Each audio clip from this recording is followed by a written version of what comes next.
전능하사 천지를 만드신 하나님 아버지를 내가 믿사오며 그 외아들 우리 주 예수 그리스도를 믿사오니 이는 성령으로 잉태하사 동정녀 마리아에게 나시고 본디오 빌라도에게 고난을 받으사 십자가에 못 박혀 죽으시고 장사한 지 사흘 만에 죽은 자 가운데서 다시 살아나시며 하늘에 오르사 전능하신 하나님 우편에 앉아 계시다가 저리로서 산자와 죽은 자를 심판하러 오시리라.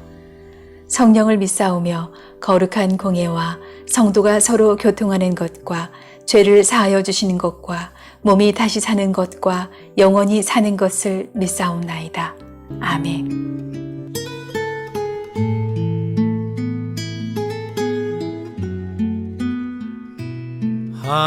하나님은 너를 지키시는 자 너의 우편에 그늘 되시니 낮에 해와 밤의 달도 너를 해치 못하리.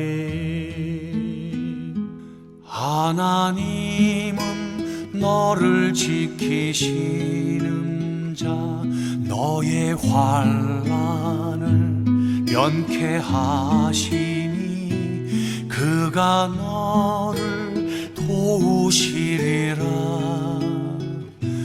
너의 출입을 지키시리라. 눈을 들어 산을 보아라. 너의 도움 어디서 오나. 천지 지으신 너를 만드신 여호와께로다.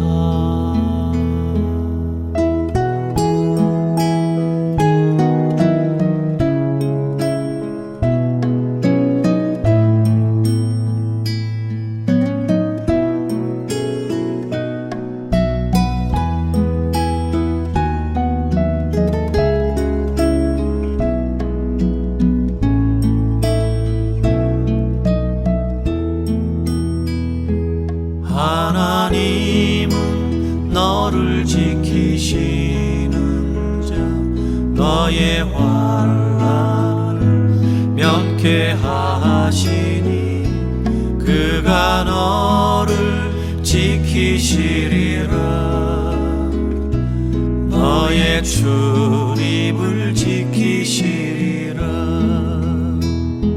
눈을 들어 산을 보아라.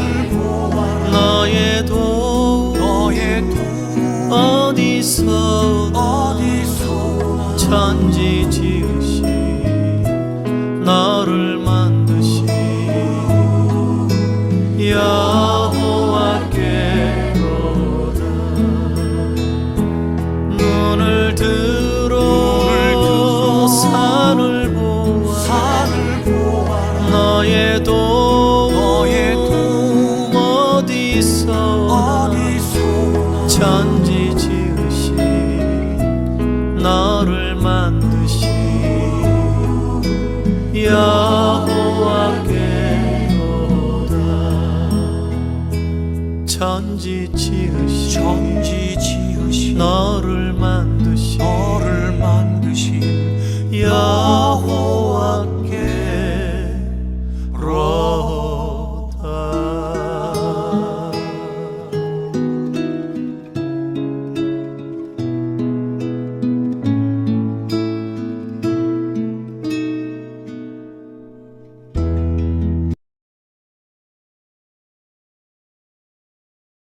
제 127편 솔로몬의 시 곧 성전에 올라가는 노래. 여호와께서 집을 세우지 아니하시면 세우는 자의 수고가 헛되며 여호와께서 성을 지키지 아니하시면 파수꾼의 깨어있음이 헛되도다. 너희가 일찍이 일어나고 늦게 누우며 수고의 떡을 먹음이 헛되도다.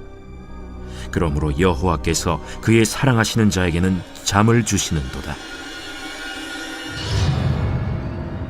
보라, 자식들은 여호와의 기업이요 태의 열매는 그의 상급이로다.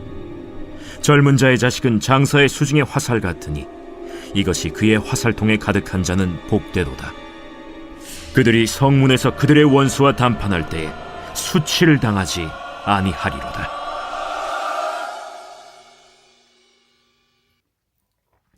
시편 127편은 성전을 향해 올라가는 노래 순례시 8번째입니다.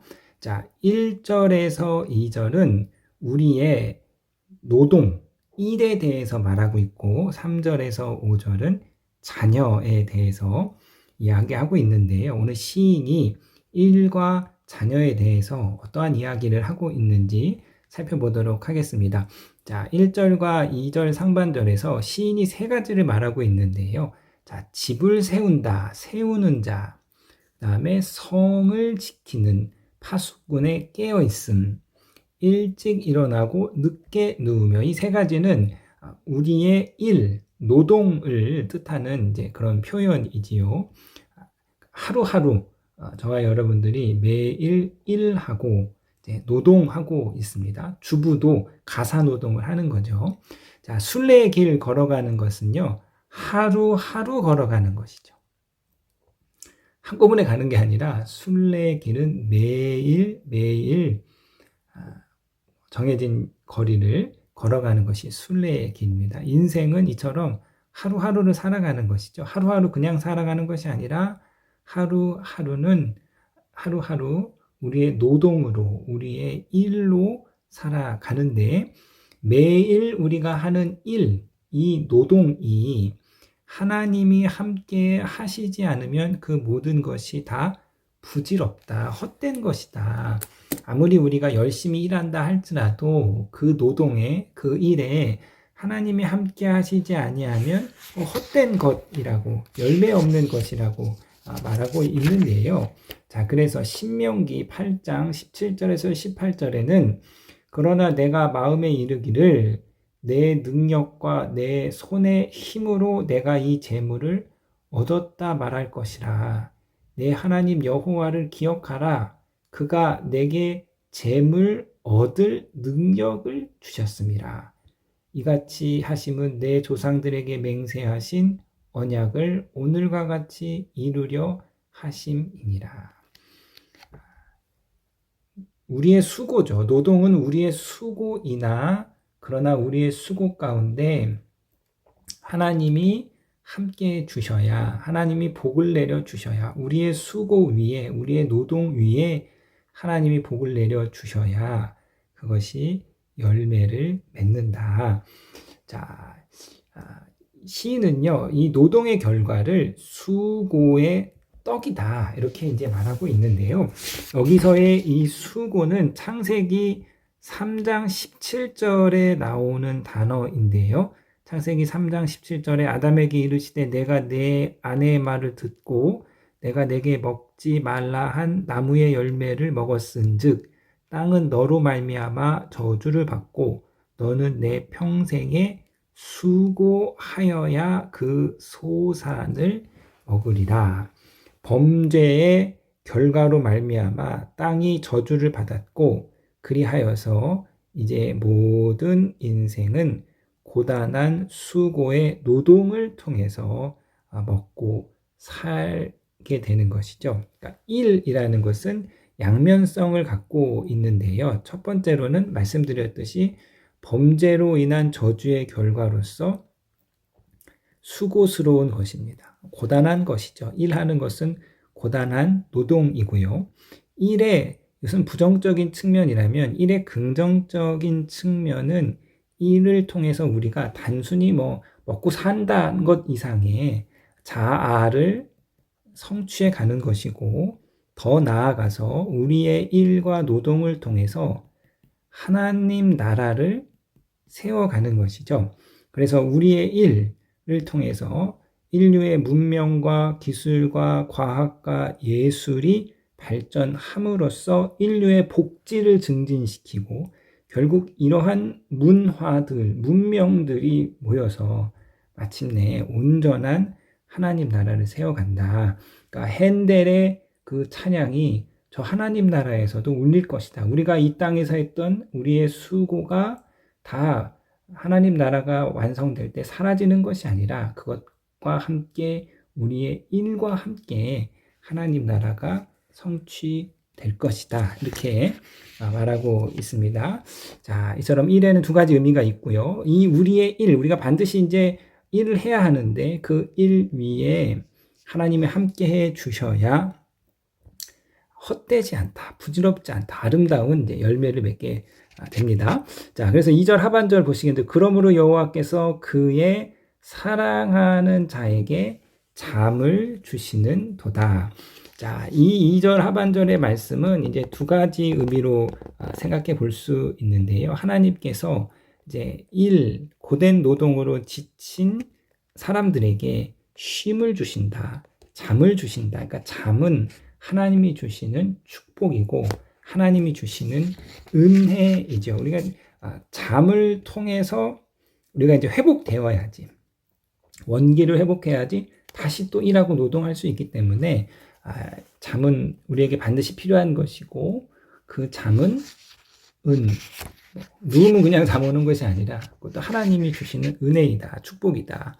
또 다른 의미로 이 말씀은요, 하나님께서 하나님의 백성이 잠자는 동안에 필요하신 것을 공급해 주신다. 그러니까 하나님은 자신이 사랑하는 사람이 잠자는 동안에도 복을 내려주시는 거죠. 내가 잠자는 동안 하나님이 다 복을 내려주시고 하나님이 필요한 것을 공급해 주시니까, 그러니까 우리가 믿고 잘 수 있는 거죠. 잠을 줄여가면서 막 눈을 부릅뜨고 막 밤새 일하는 것이 아니라 하나님께 다 맡겨놓고 자는 동안에도 하나님이 복을 주신다. 그 믿음으로 잠을 우리가 누릴 수 있습니다. 자, 그러니까 노동의 결과뿐만 아니라 잠도 하나님이 주시는 은혜다. 3절에서 4절은 이제 자녀에 대한 이야기인데요. 시인은 여기서 자녀를 이제 세 가지로 비유하고 있습니다. 자, 자녀는 여호와의 기업이다, 태열매의 상급이다, 그리고 화살이다. 자, 기업이라는 말은 이스라엘이 가나안 땅에 들어갔을 때 하나님께서 분배해 주신 그 땅을 의미하는 단어가 이제 기업입니다. 자, 이 상급은 품삯이죠. 보수, 품삯, 월급 이런 뜻인 거예요. 그러니까 자, 기업과 상급의 의미는 자녀는 하나님이 우리에게 주신 선물이다. 저 왼수 같은 놈이 아니라 자녀는 하나님이 주신 선물이다. 이 자녀가 어떠한 선물이냐? 4절 보시겠습니다. 젊은 자의 자식은 장수의 수중에 화살과 같다. 그러니까 자녀는요, 든든한 무기와 같은 거예요. 부모의 가장 듬직한 지원군이 바로 자녀입니다. 자, 인생의 순례길 걸어가면서 우리 인생에 그 동반자가 필요하죠. 지원군이 필요한 거예요. 가장 든든한 동반자, 가장 큰 힘이 되는 것이 바로 자녀다, 이렇게 말하고 있습니다. 그래서 5절, 이것이 그의 화살통에 가득한 자는 복되도다. 그들이 성문에서 그들의 원수와 담판할 때에 수치를 당하지 아니하리로다. 자, 성문은, 고대의 성문은 이제 재판을 하는 장소입니다. 그 재판하는 장소에서 자녀들이 부모를 변호하고 부모의 명예, 명성을 얻도록 돕는 것이죠. 그러니까 다 큰 자녀 보면 이런 말 하잖아요. 든든하다. 그런 자녀의 존재를 말하고 있습니다. 자, 그래서 이 순례시가 오늘 우리 가운데 말해주고 있는 것은, 자, 우리의 노동의 결과, 잠, 쉼이죠. 그리고 자녀, 이 모든 것이 다 하나님의 은혜이다. 우리가 당연히 누리는 것 같지만 하나님이 우리 가운데 주시는 은혜이고 선물임을 우리 가운데 말해주고 있습니다. 자, 여기서 우리가 생각해 봐야 될 것은, 자, 능력주의죠. 자본주의 사회가 갖고 있는 아주 일반적인 세계관, 가치관인데 자신의 능력으로 내가 성과를 이루었다, 성취했다, 내 능력으로 성취한 거야. 그래서 흔히 이제 자수성가했다 이렇게 말하고 있는데요. 이 능력주의에 대한 이제 뭐 비판은 여러 가지로 많이 할 수 있습니다. 자, 한 사람의 개인의 성공이 단지 그 사람의 능력 때문에 됐는가? 그 사람이 잘나서 정말 성공한 것인가? 물론 본인의 성실과 근면과 정직한 노력이 있었겠지만 한 사람의 성공은 그것만으로 이루어지진 않은 것이죠. 많은 그 사람의 성공에 여러 사람들의 도움과 다양한 어떤 체제, 실질적인 도움이 있었기에 여러 가지 그것이 조합된 것을 통해서 사회적인 도움도 받고 여러 가지 이제 종합적인 결과를 통해서 한 사람이 어떤 성과를 이루고 성공의 자리에 이른 것이기 때문에 한 사람의 성과를 개인의 능력으로 치환할 수는 없다라는 것입니다. 그렇기 때문에 한 사람의 그 자신의 성공을 홀로 누려서는 안 되는 것이고 그 사람이 거기 성공하기까지 여러 가지 도움을 받았고 사회적인 구조적인 도움을 받았기 때문에 자신의 성공을 혼자 누리는 것이 아니라 자신의 성공을 함께 누려야 한다라는 것이 이제 최근 능력주의에 대한 여러 가지 이제 반론인데요. 마찬가지입니다. 사랑하는 성도 여러분, 우리가 나의 노동의 결과, 어떤 나의 성취의 결과를 내 능력으로 이룬 것이 아니라 우리 믿음의 사람, 신앙의 사람, 성도들에게는 그 배후에 하나님의 복 주심이 있었음을, 하나님의 은혜가 있었음을 우리는 깨달아야 하는 것이죠. 그래서 이 교훈을 깊게 새김으로써 우리는 자만해지지 아니하고 겸손하게 신실하게 하나님의 삶을 살아갈 수 있습니다. 바울이 이렇게 고백하는데요. 고린도전서 15장 10절에 내가 나 된 것은 하나님의 은혜로 된 것이라.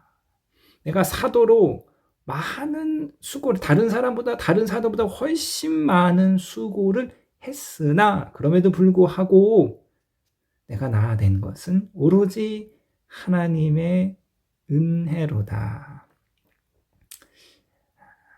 이 새벽에 다시 한번 하나님의 은혜를 붙잡으시고 내가 누리고 있는 모든 것이 하나님으로부터 온 큰 축복이요 큰 은혜임을 다시 한번 깨달으시고 이 새벽에 복과 생명의 근원이신 그 하나님 앞으로 나아가시는 저와 여러분 되시기를 주님의 이름으로 부탁드리겠습니다.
하늘에 계신 우리 아버지여, 이름이 거룩히 여김을 받으시오며 나라에 임하옵시며 뜻이 하늘에서 이룬 것 같이 땅에서도 이루어지이다.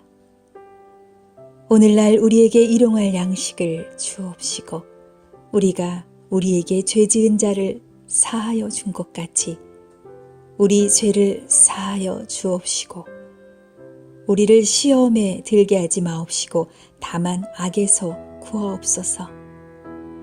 대개 나라와 권세와 영광이 아버지께 영원히 있사옵나이다. 아멘.